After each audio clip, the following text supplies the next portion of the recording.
Base po sa natutuhan ko po doon po sa katitikan ng mga manggagawang ipinagkaloob po sa amin, una po doon po sa guide para maunawaan po natin yung mga salita ng Diyos sa Biblia.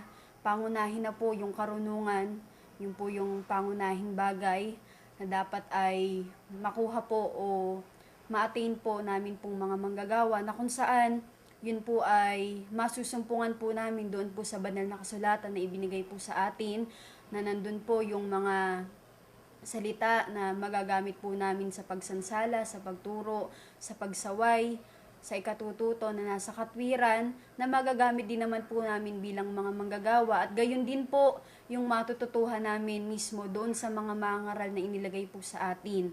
At sabi po sa Biblia, tayo po yung manghawak doon sa mga karunungang matututunan po natin sa kanila. At ito pong karunungan na ito, masusumpungan natin ayon po sa Biblia kung hahanapin po natin na parang pilak o kayamanan. At ang makakasumpong po, yun pong taong sinabi nga po ng Biblia na hahanapin na parang pilak. At ang sabi po ng Biblia, ang susi para masumpungan natin yung karunungan, yun pong sinasabi ng Diyos na bumalik po tayo sa kanyang saway. Nang gayon, ibubuhos niya po sa atin yung kanyang espiritu at ipauunawa po ng Diyos sa atin yung kanyang mga salita. At yung pong pasimula ng pagkaunawa ng karunungan, yun pong pagkatakot sa Diyos. Ano po yun? Yung ipagtanim ang kapalaluan, kahambugan, yung masamang lakad, ano po. At yun pong sinasabi rin po sa Biblia na para tayo po ay matuto ng mga salita ng Diyos, para tayo pagkalooban ng Diyos ng pagkaunawa, hindi po tayo dapat maging marunong pansarili. Bilang mga manggagawa, dapat lagi po yang matandaan namin. Dahil sabi po ng Biblia, yung pong nag-iisip na siya'y marunong, siya'y maging magpakamangmang o maging mangmang para po siya'y matuto. Tulad nga po ng lagi ding sinasabi ng kapatid na Eli, ilagay po natin yung ating sarili na para tayong isang baso na mayroong tubig na hindi puno. Nang sa gayon, pag tayo po'y dinagdagan, meron pa rin pong space para tayo'y tumanggap ng mga karunungang ibibigay po sa atin. Huwag po tayong mag-iisip na magaling tayo, huwag tayong mag-iisip na kaya natin yon, dahil sabi ng Diyos, yung karunungan ng marurunong, iwawalit ng Diyos. Hindi rin katwiran na mabait ka, dahil sabi ng Biblia, isasawala ko yung kabaitan ng mababait. Ano po, at dapat din naming tandaan bilang mga manggagawa, sa loob ng iglesia, alam po namin kung paano kami dapat lumugar. Meron pong kani-kaniyang kaloob. Wag po kami dapat na mag-isip ng totoong matayog o pati yung kalagayan na dapat po ay nasa mga mangangaral, ano po, dapat matuto po kami na kumilala doon po sa mga nangunguna. At ayon pa rin po doon sa katitikan ng mga manggagawa, nabasa ko po doon na kami po ay hindi dapat maging pangahas.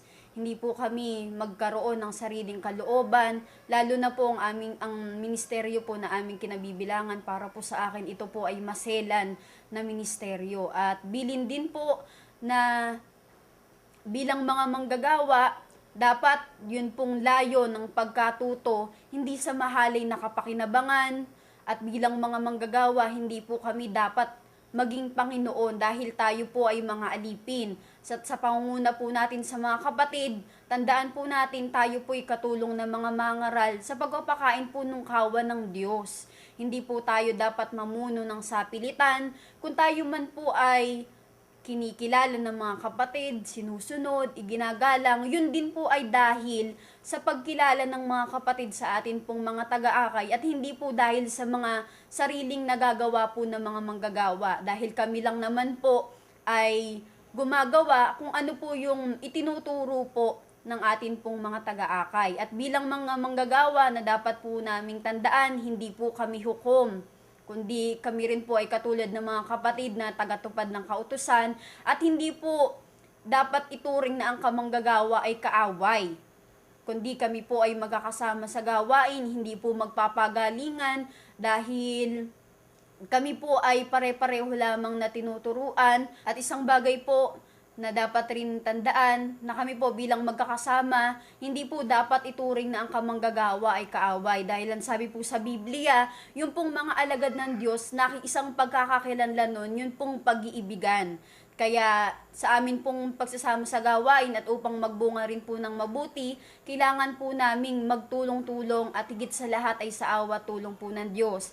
Isa pa po ay dapat maging kaisip din po kami ng Panginoong Hesukristo. At bilang mga manggagawa, tulad po ng bilin ng Apostol Pablo kay Timoteo bilang isang manggagawa, yung pong mga bata sa isang manggagawa na hindi po dapat gumamit po kami ng matuwid ng salita, makipagbaka ng mabuting pakikipagbaka, ingatan po yung pananampalataya at mabuting budhi, at marami pa po na sa tulong at awa ng Diyos ay pinagsisikapan po namin nang sa gayon yun pong amin pong inaasam na samantalang nabubuhay po ay makapagtapat bilang isang manggagawa. Naway samahan po kami ng Diyos at salamat po sa Diyos, nakikita po namin dito po sa katitikan na ibinigay ng ating mga taga-akay yung kanilang pagmamalasakit at pagtulong po sa amin, dahil alam naman po namin sa aming sarili, kung tingnan po namin, hindi kami talaga marapat sa gawaing ito, pero salamat po sa Diyos, andyan ang ating mga taga-akay na